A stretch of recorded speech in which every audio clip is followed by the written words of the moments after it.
that we are able to view it and access it later. So first, I would like to thank everyone for joining us. We are very excited to have Jayde with WSU Spokane. And I will go ahead, Jayde. Hopefully you still have control over the screen. I will mute myself, and thank you again. I'm excited to hear all about time management. All right, thanks, Jody. Hi, everyone. My name's Jayde Payne. As Jody mentioned, I work with the WSU Spokane. Thank you for joining the webinar today. We're going to talk about time management and priorities for the adult student. So let's go ahead and just get started.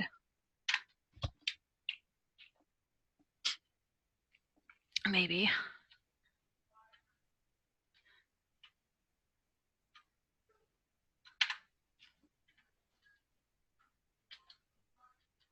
Oh, here we go.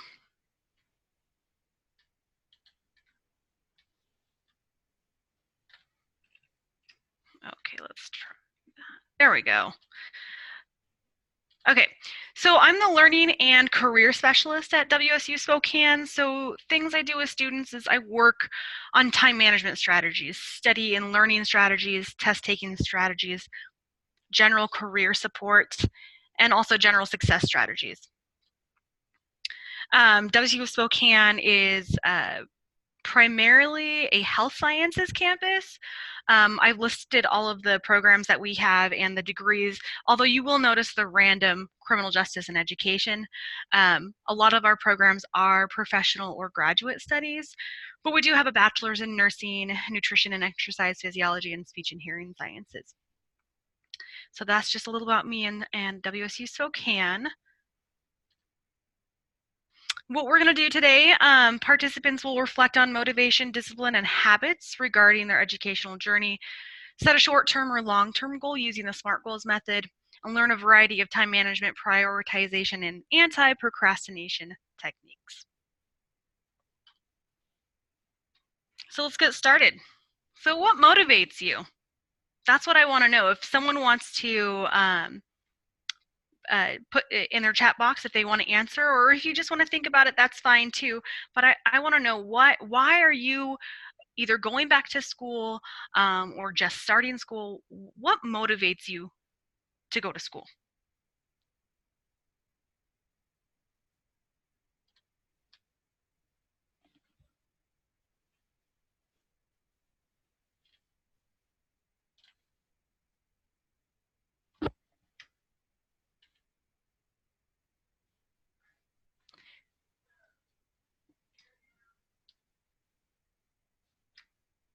And you don't have to necessarily participate, but just I will say for me, what motivated me was I am was a first generation college student. Neither of my parents had bachelor's degrees, and we were low income. So my goal was to break that cycle of poverty for myself and my family. So that was my overall what motivated me to go to school. So just kind of keep that in mind, what motivates you, because we'll talk. Hold on, I'm having some control issues with the PowerPoint. There we go. So motivation is the why behind what you're doing or your action. So again, why are you returning to school? Motivation, though, it ebbs and flows. We have times where we are highly motivated, and because of that high motivation, we end up being very productive. But then we have those times where we have very low motivation, and it's hard to be productive and efficient. And this is obviously more than just school, it's with life too. And then we have discipline. So what is discipline? Discipline is the action involved in achieving your why. So basically, I like to think of it as the plan or the routine that you have in place to keep you going when your motivation is low. So just doing something because it's your routine, because you're disciplined to do it, versus only doing things because you're motivated. I don't know about you, but I hated math classes, and it was very hard for me to do math when I'm not excited about it. But once I had a routine, a set study plan, and I was disciplined to just do it, motivation, it didn't become a factor in completing the class and doing a decent job. Okay, so speaking of discipline and routine, let's talk about creating a routine. I know a lot of you, you work full time and or you have families, and it's hard to juggle all of those things while going to school. Maybe you're going to school full time as well, or even part time. It's hard to juggle.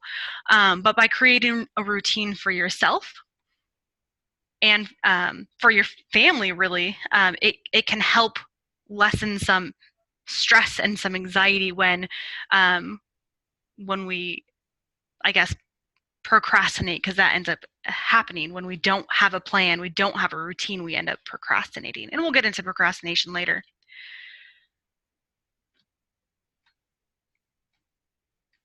So first, I want you to think, when you create a routine, there we go. Some of this is not showing up. So I want you to think about where you study. Are you studying in the living room with, oh, shoot, sorry, this is a little lagged. Technology is not my friend today, obviously. Well, it's not going to let me go back in the presentation, but that's okay. So when we create a routine, I want you to think about where you study. Are you studying in a place that's distracting? Is that going to let you be the most efficient with your study time? When do you study? Are you going to be studying right after work? You get home. Are you going to study then? Or are you going to take a break? Are you going to spend some time with family? You might have other obligations and responsibilities. But again, the point is creating that routine, creating that just that habit of knowing when you're going to study and letting other people know when you're going to study, so that you can really focus and be efficient in that study time, rather than being distracted with the things going on around you, and then your study time being inefficient. So next, really important to have support systems in place. And let me see, I don't know if I can, Jody, I'm not sure if I can control this PowerPoint anymore. It kind of disappeared on me. Oh, hold on, there we go. Sorry, folks, thank you for your patience.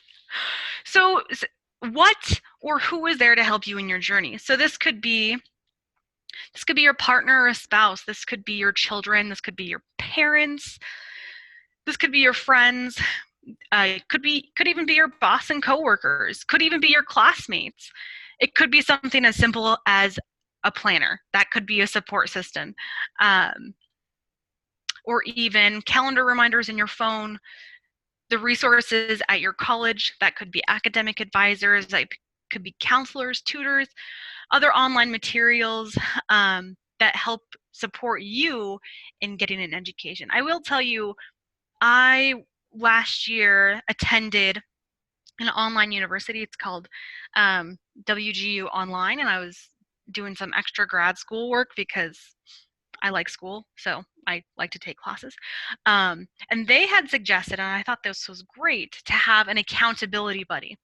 And so what that meant was you pick someone and you come up with a plan on how they can keep you accountable in your educational journey. So I had my spouse be my accountability buddy, and he would check in with me at least once a week to see how I was doing, and to ask me how he could support me. And that was very helpful for me to get through what I needed to do, because I was working full time. I had a 1-year-old baby, and it was very helpful to have someone else to validate what I was doing and to support me in that. So just be aware of who and what your support systems are, and utilize those.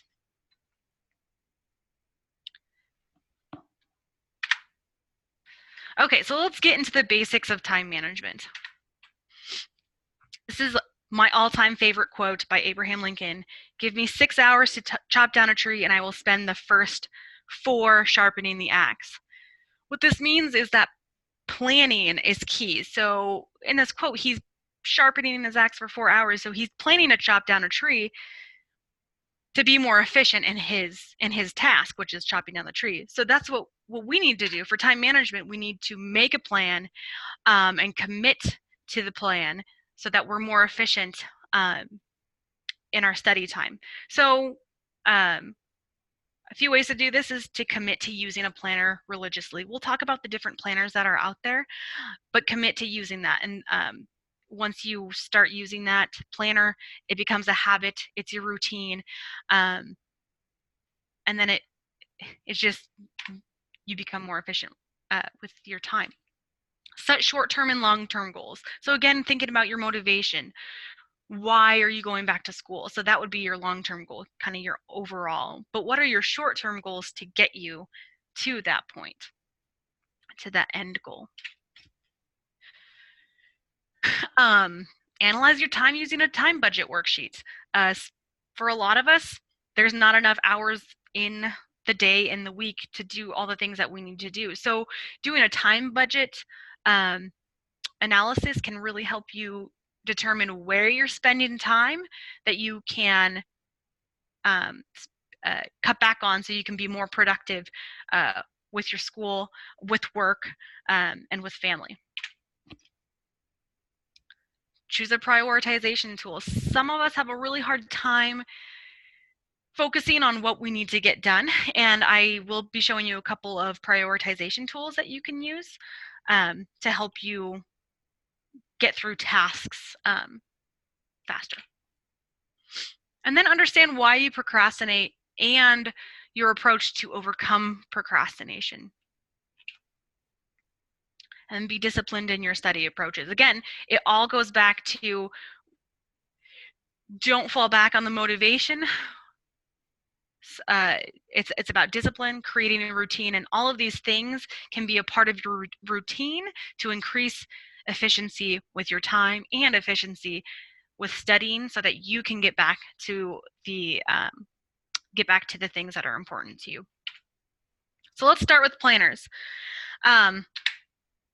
Paper journals, people like to use the paper ones.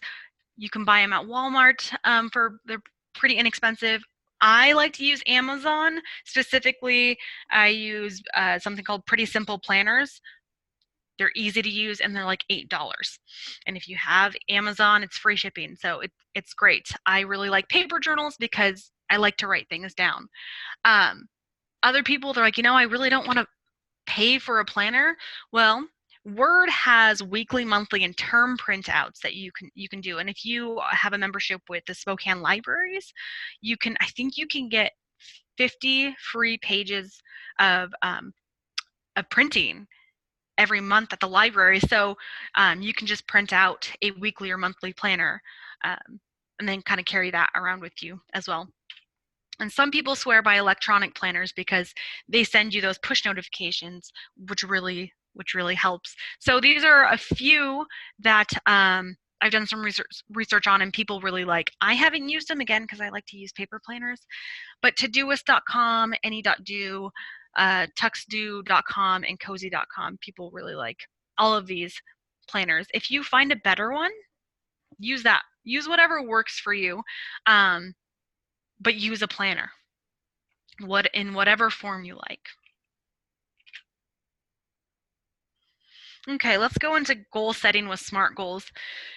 Sure, a lot of you have heard of SMART goals. It's an acronym. So a lot of people don't write down their goals, but studies show that the people who do write down their goals are more likely to achieve their goals rather than people who don't write them down. So let's talk about what SMART goals are.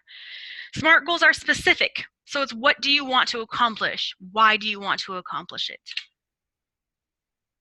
They're measurable. So you track your progress in measurable increments.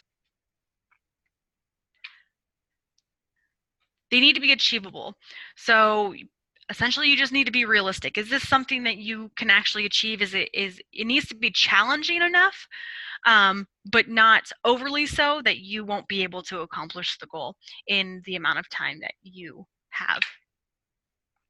Is it relevant? Does this goal align with your other goals? Do I really want this, or does someone else want it for me? Is this a good time to be accomplishing this goal?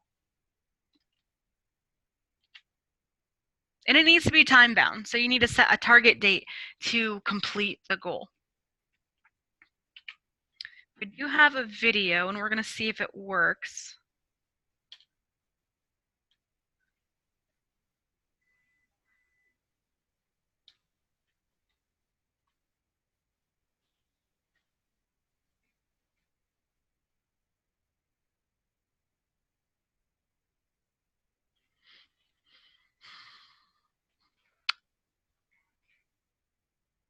Okay, it doesn't look like it's working on my end.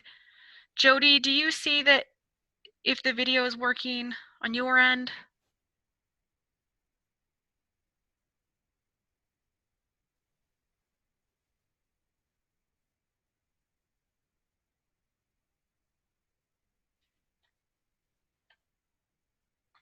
It's only working on my computer, so I apologize. Apparently, it's not translating over. Okay. So, okay, we can just move on. Okay. I don't think I can get out of the video though. Okay, I will take us back to the PowerPoint, and then I will be sure to include the actual links to the PowerPoint or to the videos, excuse me, as we go forward. Okay.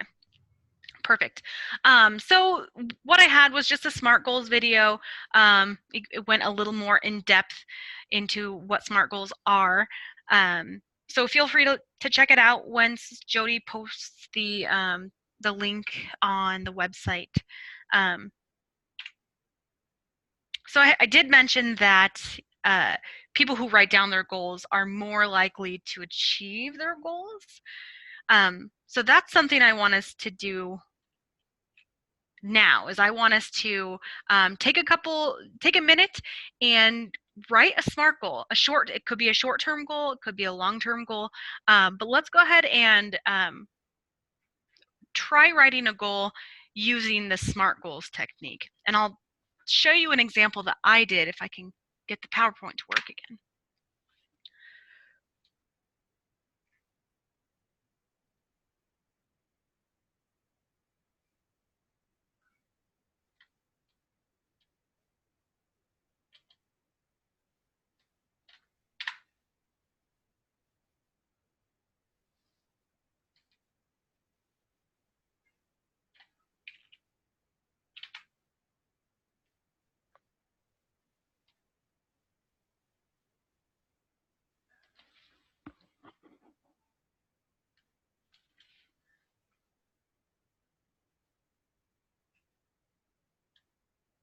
There we go.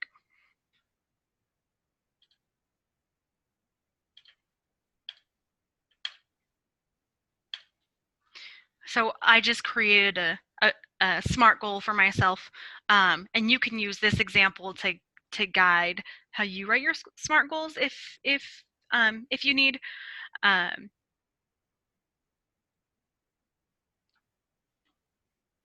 this is an actual goal of mine. Yes, I want to go to the ABBA Museum in Sweden.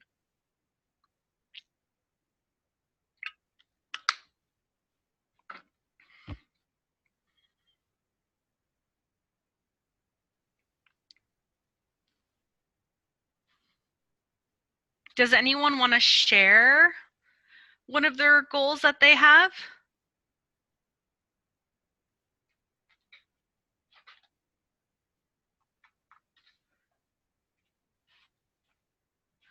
If you do, just go ahead and put it in the chat box.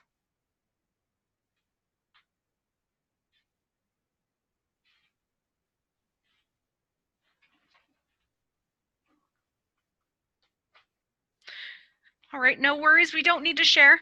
And I also didn't give you a lot of time. But again, people who write down their goals are more likely to achieve them. So whether it's SMART goals or just a little blurb, that works. But SMART goals are good practice. And I want to share another quote. A goal without a plan is just a wish. So we make these goals, but again, it goes back into the plan that we have. How are we going to accomplish that goal? Otherwise, it's just a wish. So let's look at a time budget analysis. I did this one. This one's completely random. But what you want to do is you have 168 hours in the week. And there are different categories here. And some people will just guess on how much time they spend in each of these categories. Some people will actually take a week and keep track of how many hours they're spending in each of these tasks. That way, if you do it that way, you're obviously going to be more accurate in your time budget analysis. But then you add them up, and then you take your hours per week available and subtract that by your actual hours spent. If you notice that you, like in this example, I have negative, you can see the negative 51 hours. Again, this was just a random one that I created. That means that this imaginary student, this imaginary person does not have enough time in their week to do all the things that they want to do. So we would try to find places where they can cut back. Like for instance, this other miscellaneous tasks in hours per week, they have 25 hours. What are they doing during that time? Maybe they can cut back a little bit.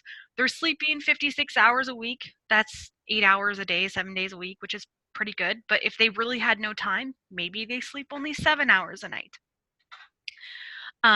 Same thing with self-care and grooming. Maybe they can cut down a little bit without disturbing other people with maybe some poor grooming habits. So basically we try to find places that can be cut back on, like watching TV and Netflix.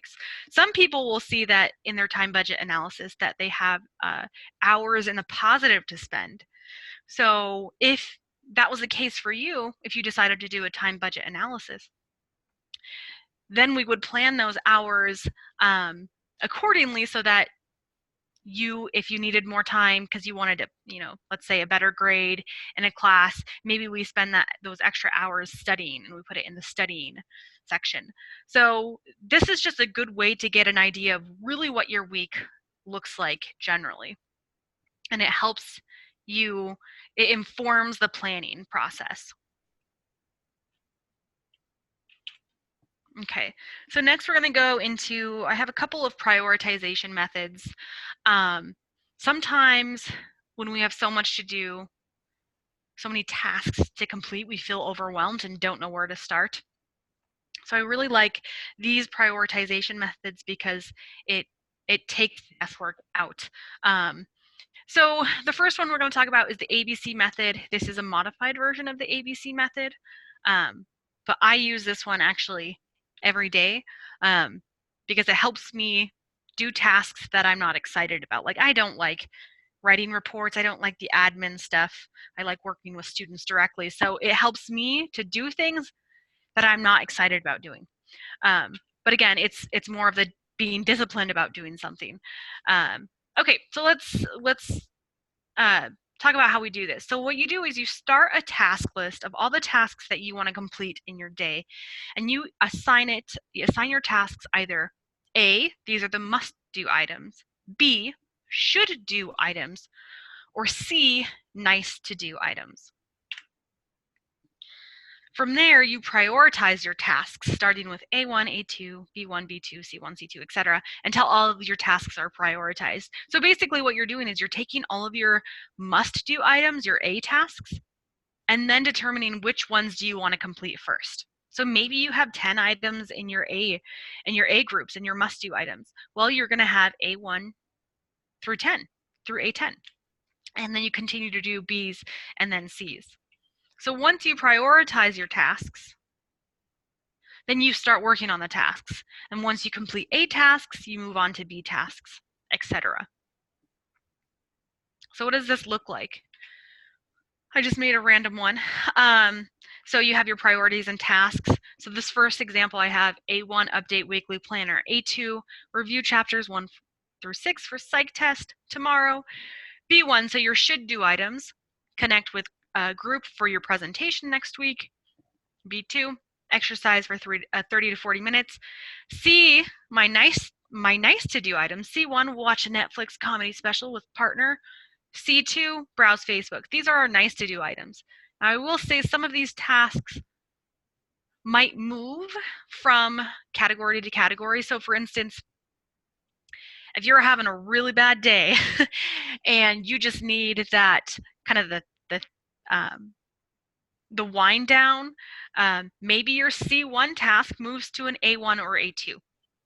Maybe you're like, no, I need to watch that Netflix comedy special because I need to unwind. Well, that's okay. It can move to a must-do item. So just be aware that you can move things. It really just depends on what works for you and what you need at the time. So this is, again, the ABC method. We do have another method. It's called the urgency versus importance matrix. So we have quadrants 1 through 4. In quadrant 1, we have the important and urgent. So these are tasks that you need to complete ASAP. The examples could be assignments that are due today or tomorrow, or maybe bills that are due today, and other things that have any urgency or importance for you. Quadrant 2, these are important items, but they're not urgent. You don't need to get them done ASAP. So you only want to start these tasks if your quadrant 1 tasks are complete. So some examples would be planning or some of your long-term projects. Ideally, we'd want to stay in quadrant 1 and 2 for maximum productivity, but we're all humans and we're not productive 100% of the time, and that's okay. So let's go to quadrant 3. We have urgent but not important, and these are often last-minute time wasters like interruptions or social invites or other distractions. We want to keep quadrant 3 as limited as possible. Quadrant 4, this is to be avoided if other quadrants have incomplete tasks. So examples are procrastination activities, mindless scrolling, etc. I know for me, when my procrastination activity is just to pop on my phone and play a really stupid game that I waste a lot of time on when I don't want to do the dishes, for example. I will also say that just like the other ABC prioritization method, your tasks can move quadrants based on importance and urgency. For example, maybe, so I have 2 dogs. If I'm not home, if I don't go home for lunch, then they're by themselves all day and haven't gone to the bathroom. So I would say all day they're in the not urgent but important quadrant, but once I get home, they move to the urgent and important because they need to go outside to go to the bathroom. So our tasks can move based on urgency and importance, and that's fine too.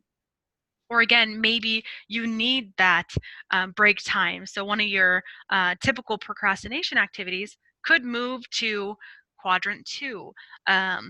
Not urgent, but it's important because you need that break. Any questions about either of these prioritization methods?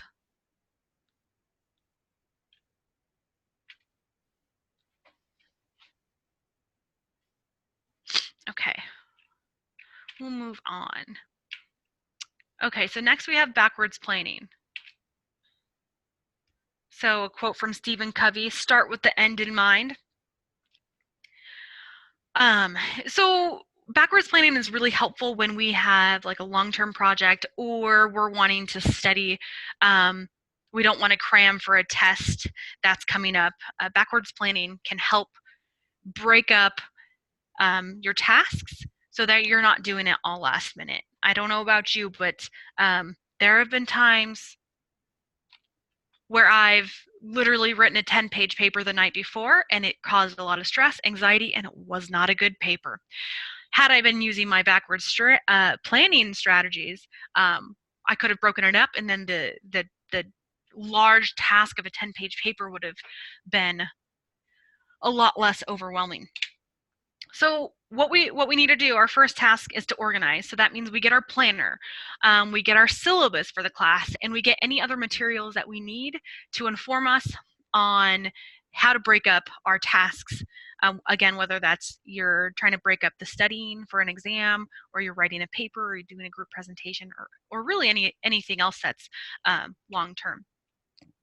And then you create your task list.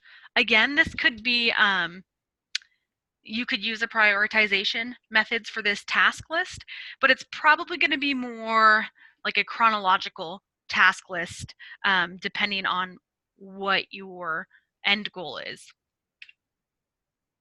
And then you create deadlines for the tasks, and I'll show you an example in a second. Some tips when you do backwards planning: we just need to be realistic with our deadlines and keep in mind other responsibilities and priorities. And then plan for emergencies. Give yourself some wiggle room in case something comes up that changes your deadlines. So here's an example I have. This is just a monthly calendar. I did this example as if I were writing a paper. So notice the paper is due on the 28th.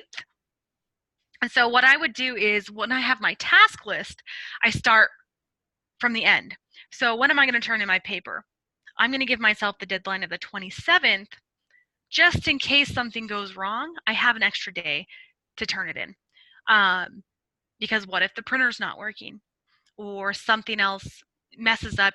The internet's not working. If you have to turn it in online, your internet's down, not working, you can't turn it in. So give yourself an extra day, just in case, so you don't have a late paper. And then again, you're taking your tasks and you're going backwards. And then the 25th, this person is going to finalize and edit and print. The 20th, appointment with the writing center, and then so on and so forth, until you give yourself enough time and space in between these different tasks where you feel comfortable with your schedule. And then this also can help determine, okay, well, when should I start working on my paper? So backwards planning can be really helpful. Again, we can do it in more than just, in this scenario, writing a paper. We can plan long-term for testing. We can plan long-term for presentations and things like that. Any questions on backwards planning? All right. Okay. Managing procrastination. I want you to think about this. I want you to think about, why do you procrastinate? And what are common behaviors or emotions that become obstacles for you in accomplishing a task? And if anyone's willing to share why they procrastinate, please feel free to do so in the chat box.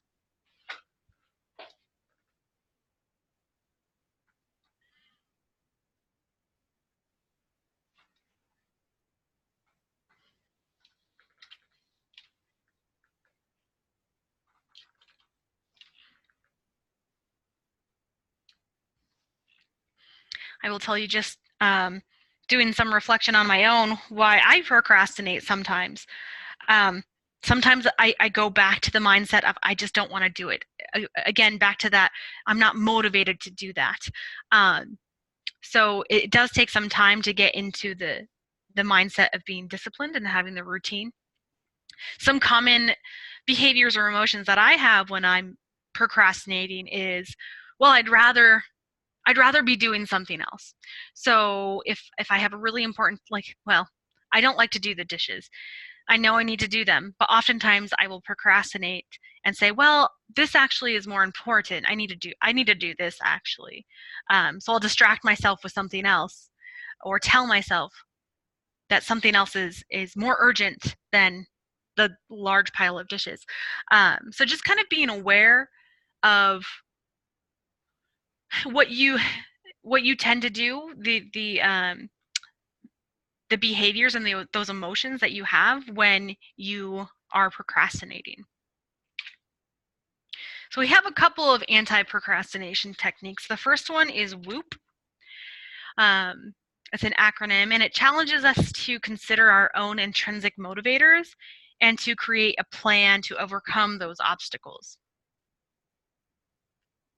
So let's talk about what it stands for. Wish. So when you're feeling like you're going to procrastinate, or that you're not being very productive, you can use this technique. What is your wish? Choose a wish that feels challenging yet can be accomplished. And then outcome. If your wish was fulfilled, what would be the best, most positive outcome? So we're kind of visualizing what we want. What's our wish? And this can be short term, or this can be like a long term wish and outcome. And then obstacle. So what is within you that holds you back from fulfilling your wish? We know that there are external distractors, but really with WOOP, we're trying to figure out what are our internal distractors. Is it I'm being lazy, I'm not motivated, things like that. And then plan. Have a plan for for what you can do to overcome your obstacle, and then identify an action or a thought that you can implement. So it's different for everyone. So really just going through this WOOP, identifying your obstacle might even just be enough to get you out of that procrastination sequence. Some people have a motto that they tell themselves. So what can you do to overcome that obstacle, whatever is within you that's holding you back from fulfilling your wish? So just kind of being cognizant of this technique that can help you name your obstacle, and then you can go from there. So that's one. Another, we don't really have time for the video, but Jody will put the link up on Greater Mind so that you guys can look at the video. The video takes you through, it has you go through the WOOP, this technique, and you practice doing a WOOP. And then we have Pomodoro method. Honestly, this is my favorite. I use it at work all the time, and it feels really good once I've done it. So it's a method introduced by Francesco Cirillo, and it requires timed work periods. They're also called Pomodoros. And you combine that with short breaks, and you complete as many Pomodoros as are needed until the tasks are complete. So I like to use this because it's not about motivation. If I write down my tasks, then I just, okay, let's start my Pomodoro, and I'll explain that in a second. Then I just start the tasks and go through the Pomodoro process. So first, what we would want to do, we want to prioritize a list of tasks based on order of urgency and importance. Again, you can use those prioritization methods that we talked about. And then estimate how many Pomodoros, again, those Pomodoros are work periods, it will take you to complete each task. Combine multiple tasks for items that will take less than 1 Pomodoro. And then you work. A Pomodoro is 25 minutes timed. So you set a 25-minute timer, and then you work for 25 minutes. Keep track of how often you are distracted. I like to have a little note card. If I get distracted with something, I write it down. So that way I can come back to that later, because that's not on my prioritized list of tasks. And then after the timer goes off, you write a check mark on your list, and then you take like between a 5 and 7 minute break. Then you continue to the next Pomodoro. After you've earned 4 check marks, you can take a longer break up to 30 minutes. Now, you can modify this to work with your schedule. So you could do 3 check marks to do a longer break, or maybe you can't take up to 30 minutes because you just don't have time for that. Well, then take like a 10 or 15-minute break, but make sure it's a little longer. And then record. So each time you complete a task, record the actual amount of time it took you to complete the task. And we do this so that we can, so that we're aware of our how efficient we're being in our tasks, and then estimate better the next time you do the Pomodoros. And then reflect. After you complete your Pomodoros for the day, reflect on your success. How productive were you? How many distractions occurred during those Pomodoros? And how can you improve productivity next time? Any questions about WOOP or the Pomodoro method?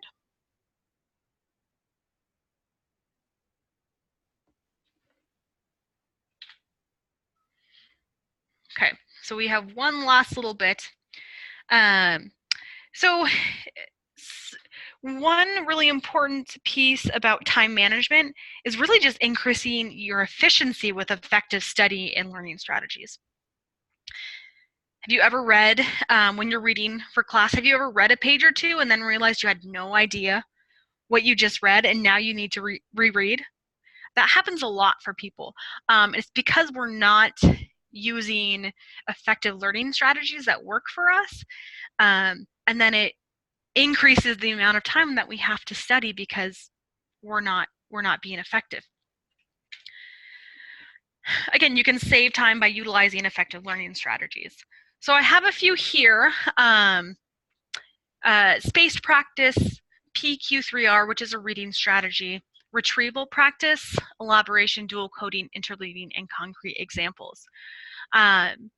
There are links provided here, and Jody said that she would have the links along with the presentation on Greater Minds.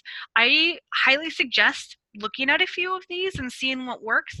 A lot of these are strategies that are not really designed, but have been determined the most effective learning strategies by cognitive psychologists. In fact, there's a little video here, which we don't have time to watch, but I highly suggest watching this video. It's very informative and it's pretty quick considering that you're learning 6 different specific learning strategies that can help you become a more effective and efficient learner. And Jody will also post the link to this video as well. Okay, so in all, we're combining our learning strategies, changing up our routines, using a planner, being aware of our time, using prioritization methods and anti-procrastination techniques, all to be more efficient with our time. That is really all I have. I know that was a lot and probably a little bit overwhelming. Does anyone have any questions for me at this point?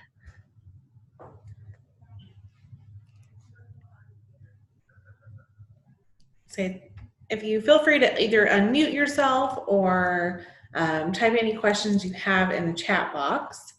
I do have to say thank you so much, Jade.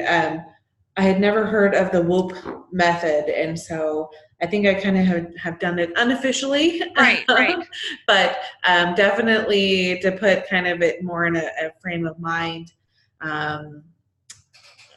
as far as kind of the wish outcome obstacle plan for that.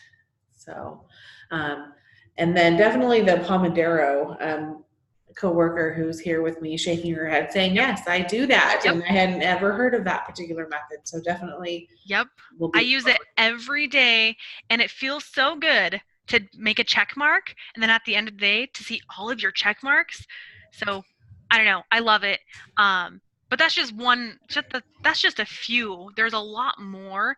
But obviously that would take days to go through all of the time management strategies. So absolutely. And Sherilyn, I'm not sure. That was not the video. Oh, that was about the video. Okay, sorry. I just saw a chat that the video was not working. So I will post individual links to all of the videos that were shared today. And I apologize. We'll have to figure out that little bit of that, but then also all of the links on efficient learning as well. I'm excited to go through and take a look at those. So I think they not only apply to returning to school, but also in our daily work life as well. So, absolutely. But again, if anyone has questions, feel free to add that to the chat quickly. But I do want to be respectful of everyone's time today and try to keep us, I guess we're just a few minutes over, but it looks like Jade does have her contact information there on the screen. So hopefully if you have any questions, feel free to reach out to her, reach out to Greater Minds. We're more than happy to help walk through any of these methods to help you feel more confident in returning to school. And with that, we'll go ahead and end our webinar today. Again, thank you so much, Jayde, for taking the time to share these methods with us. And we will get this video posted to the Greater Minds website along with the links out to all of the different resources as well. Thank you for having me. Have a wonderful day, everyone.